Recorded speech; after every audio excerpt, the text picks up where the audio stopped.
G'day everyone. For those who don't know me, my name's Sam Hearn. I currently have the privilege of serving as the Mayor of the Mornington Peninsula, and I'm here down at the Briars today with a local legend, Lionel Lauch, and this is an opportunity for the community to hear from Lionel about what he's doing. This will be the first one in a series of just kind of regular snapshots of some amazing people we've got doing amazing stuff on the Mornington Peninsula, and I thought first things first, it'd be great to start with someone from our First Nations people down here sharing about who they are and what they're doing for our local community.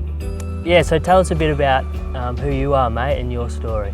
I'm Lionel, born to my dad and mum in Melbourne. So my old man's actually German Dutch.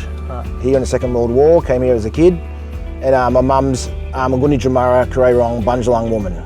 Started my life off around St Kilda, Collingwood Commission Flats on the streets there, and then young kid got moved around a lot, different homes, different families and stuff.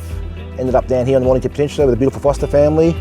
Grew up Mornington for a couple of years here, and we moved down to Main Ridge. I've spent all my 10 years growing up in Main Ridge, went to Rosebud High School. So I lived down here in the Mornington Peninsula, so I've been here for a long, long time, living on Boonwurrung Bunurong land. Yeah, can you tell me a bit about, over that time, both on the peninsula and learning about your heritage and your background, who you've kind of discovered yourself to be as a person? Well, being a young kid, really at first we were ashamed of who we were. Yeah. That's the way we were sort of taught up as Aboriginals, that's why we were brought up. But I always loved my culture secretly. I always kept it quiet as a kid. I'd be off in the middle of the bush with my spears, my clapsticks, doing my own little corroborees. Yeah. I was very, very lucky to have my great uncle Stan, who's a full-blood traditional man from Bunjalung country. Yeah. He used to come and visit us probably 5 or 6 times a year and spend a week with us, and he taught me a lot. He actually started that seed to get me into culture and about saving what we have left. Sparking that sense of the richness of what you had to tap into. Exactly, you open my eyes up to what we have. Tell me a bit about what you're doing now out of that, and the way your kind of work and the things you're doing with your time and life here now, the way you kind of built on that and you're starting to share that. I have a business that's called Living Culture. Yeah. I'm one of the co-founders alongside Heidi Jewell and my niece Carla Lauch. Yeah. We're all about saving culture and sharing culture. It's against our law in our culture not to share it. So I specialise in bush tucker, bush medicines, just to educate people about the importance of nature and reconnecting back to the earth. Yeah. And respect. It's all about respect. Respect is a big thing in our culture. From a young boy you learn respect. Traditionally in my culture you can't become a man unless you learn to respect women. So that's where it all starts with respect. So all that sort of stuff. So week to week you could be talking to a bunch of school kids and then be talking to a chef at a winery. I could be here with South Mornington Bush Kinder Group. I do lots of Bush Kinders.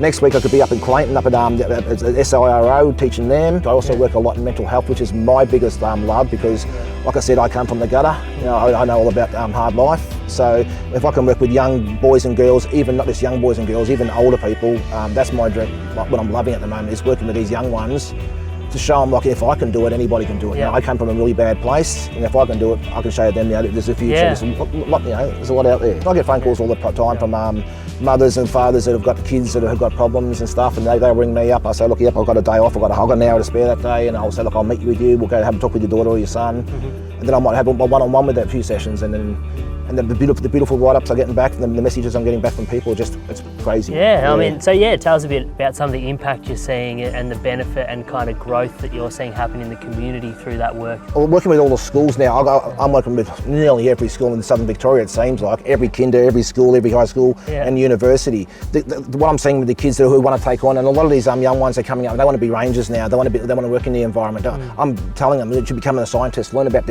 we have over 500 known medicinal plants on the east coast of Australia. And some of them, I'm prescribing medicine plants all the time. I want these young ones to grow up, become scientists, whatever, and study these plants and to put these medicines out there, because we have medicines that nobody knows about, what they do. I work in the criminal law systems. I've got people, instead of going out and breaking the law or becoming criminals, I take them into the bush and I'm teaching them this environment. This is my office. You can work like this every day. It's beautiful. You go home, you earn a wage, you get your hands dirty. It's all medicine. So what do you? I guess you've got a history down here going back to the 70s, and you've got a far-reaching kind of lens on the community here, and you've got a particular lens as a First Nations person, not just kind of on country on the Mornington Peninsula, but in the broader kind of sense of the land of Australia too. But where do you hope to see us be as a community in the future? future. Well, mind you, it's all about reconciliation, getting together and just like getting our story out there. I know our story's sad and what's happened in the past. We can't turn back time, but we can fix.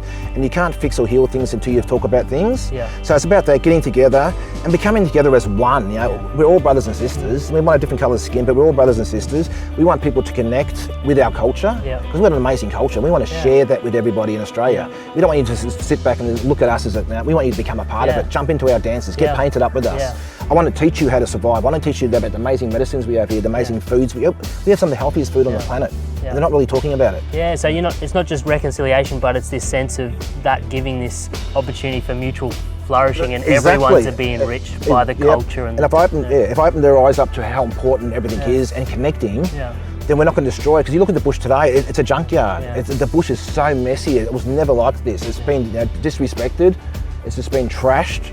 And the management of the land is now, with humans, it's all about us and money, and in the environment, it's never been anything. But without the environment, we're all dead. You know, so we need the environment. Yeah, no, thanks for what you're doing, and thanks for the way you're helping us as a community, and also across our nation. People turn back to some of these understandings and find ways to live sustainably for the future. It's amazing work you're doing, mate. Thanks heaps. Thank you. Hope you enjoy it.